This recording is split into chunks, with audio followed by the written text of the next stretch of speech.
আসসালামু আলাইকুম। আমি ডাক্তার নাজমুল। আজকে আপনাদের সাথে একটা খুব কমন প্রশ্ন বলবো না আনকমন প্রশ্ন বলবো আমি জানি না। তবে কয়েকদিন আগে আমি এই প্রশ্নটা ফেস করছি। এই জন্যই ভাবলাম যে আপনাদেরকেও একটু বলে নিই। আপনারা সচরাচর হয়তো বা অনেকে এটা চিন্তাও করতে পারেন না। তবে আমাকে একজন জিজ্ঞেস করছে, তখন আমিও ভাবলাম যে হ্যাঁ, এরকম টপিকও হইতে পারে।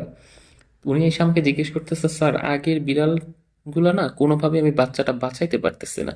আমার বিড়ালটা এখন পর্যন্ত মোট 3বার প্রেগনেন্ট হইলো, কিন্তু কোনোভাবেই একটা বারও আমি একটা বাচ্চা বাঁচাইতে পারতেছি না। এখন আমি চাচ্ছিলাম যে প্রথম থেকেই আপনার সাথে কনসালটেন্সিটা নেওয়ার, এবং তাহলে মোট কয়বার আমি আপনাকে এবং কখন কখন দেখা করব, এই বিষয়টা সম্পর্কে যদি আমাকে একটু বলতেন। তো আপনাদের বিড়ালটাও যদি এরকম প্রেগনেন্ট হয়, আপনারা কয়বার ভেট দেখাবেন, এই বিষয়টা সম্পর্কে আমি আজকে আপনাদেরকে একটা বিস্তারিত ধারণা দেওয়ার চেষ্টা করব। আপনারা তো হয়তো বা অনেকেই জানেন যে বিড়ালের প্রেগনেন্সি পিরিয়ডটা 60 থেকে 65 দিন, এবং এই 60 থেকে 65 দিনের মধ্যে মোট 3বার আপনি ভেটের কনসালটেন্সি নিতে পারেন। একদম মিটিং যখন করাইছেন, আমি বলবো যে মিটিং করানোর আগেই আপনি যখন একটা প্রি প্ল্যান নিয়ে নেওয়ার, কিন্তু তারপরেও ধরেন যে আপনি সবকিছু ডিওয়ার্মিং করাইলেন, ফ্লু অ্যান্ড র্যাবিসের ভ্যাকসিনটাও দিলেন, দেওয়ার পরে আপনি একদম প্রথম দিকে যে আপনার কাছে এখন মনে হচ্ছে যে আপনার বিড়ালটা কনসিভ করছে করছে এরকম একটা ভাব, এই জিনিসটাকে নিশ্চিত হওয়ার জন্য আপনি একবার ভেটের কাছে নিয়ে যান। মানে প্রথমবার আপনি নিবেন আপনার বিড়ালটা কি সত্যিকার অর্থেই প্রেগনেন্ট হয়েছে কিনা, এই জিনিসটা বোঝার জন্য।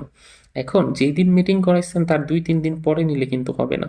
সাধারণত আপনাকে মিটিং করানোর 3 থেকে 4 সপ্তাহ পরে ওকে নিয়ে যাইতে হবে, এবং এই 3 থেকে 4 সপ্তাহের মধ্যে দেখা যাবে যে ওর বডিতে জাইগোট ফর্মেশন হয়েছে এবং আস্তে আস্তে সেটা বাচ্চাদের রূপান্তর হচ্ছে।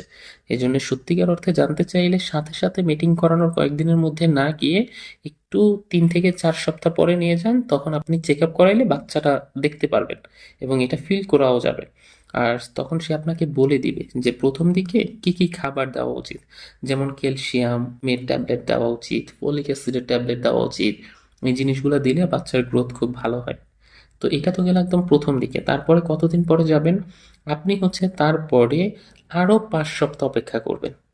বুঝতে পারছেন? মানে আরো 5 7 35 দিন। এই 35 দিন পরে একবার যাবেন, গিয়ে আপনি একটু জাস্ট দেখে আসবেন যে একটা এক্স রে বা একটা আলট্রা করবেন। তখন এক্স রে বা আলট্রা করলে আপনি বুঝতে পারবেন যে ওই বাচ্চাগুলোর গ্রোথটা ঠিক মতো আসছে কিনা, সবকিছু ঠিকঠাক মতো হচ্ছে কিনা, বাচ্চার মাথার পজিশন ওইটা কিরকম আসছে, এটা কি নর্মাল ডেলিভারিতেই হবে নাকি একটু জাস্ট পেঁচানো আছে অ্যাবনর্মাল ডেলিভারি বা সি সেকশনের দিকে আপনাকে এটা যাইতে হইতে পারে।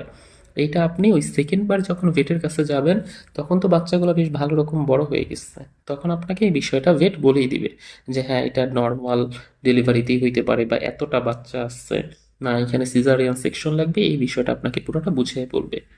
আর থার্ড আরেকবার যাবেন যখন এটা একদম লাস্ট চেক আপ, এটা বাচ্চা হবে হবে এরকম একটা ভাব, তখন আপনি নিয়ে যেতে পারেন। ওই স্টেজে নিয়ে গেলে আর ঠিক কয়দিনের মধ্যে বাচ্চা হইতে পারে, বা বাচ্চা তখন একদম শিওরলি আপনাকে বলে দিবে হ্যাঁ এখন আপনাকে সি সেকশন করতে হবে, বা এখন আপনার নর্মাল ডেলিভারি, আর 24 48 ঘন্টা এরকম সময় আছে, আপনি ওর দিকে একটু আলাদা যত্ন নেন। এই বিষয়টা একদম লাস্ট টাইমে আপনাকে বলে দিবে।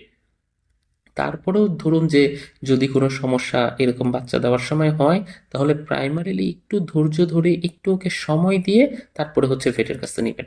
একদম সাথে সাথেই যে ভেটের কাছে নেবেন, ও একদিকে বাচ্চা দিচ্ছে আরেকদিকে আপনি নিয়ে যাচ্ছেন, ব্যাপারটা যেন এরকম না হয়। খুব কমপ্লিকেশন হলে ব্যাপারটা আলাদা, তবে নর্মাল স্টেজে বাচ্চা দেওয়ার সময় আর তখন ভেটের কাছে নেওয়ার কোনো প্রয়োজন নেই। যদি একান্তই খুব বেশি কমপ্লিকেটেড কোনো কন্ডিশন হয়, তাহলে তখন ভেটের সাথে নিবেন, বা ভেটকে আপনার বাসায় আনার চেষ্টা করবেন, কারণ ওই টাইমে জার্নি করাটা কিন্তু খুব বেশি সেফ হবে না। আরেকটা ব্যাপার বলতেছি, যে এগুলো কিন্তু ওভারঅল একটা আলোচনা করছে নর্মাল স্টেজের কথা, এর বাহিরেও কিন্তু আরো অনেক কন্ডিশন থাকতে পারে। এখন আমি 3বার বলছি দেখিয়ে যে আপনি 3বার নিবেন, ব্যাপারটা এরকম না। অন্য কোনো কন্ডিশন বা আপনার কাছে যদি মনে হয় যে আপনি আরেকটু চেক আপের উপর রাখবেন, তাহলে কম বা বেশি করতে পারেন। এটা সম্পূর্ণ আমার মতামত আর কি, যে আপনি যদি এই 3টা টাইমে নেন, তাহলে আপনার সেরকম আর সমস্যা ফেস করতে হয় না। তো আমিও তাকে এই পরামর্শটাই দিচ্ছিলাম, আশা করি যে তিনি উপকৃত হবেন এবং আপনারা জানার মাধ্যমে আপনারা উপকৃত হবেন।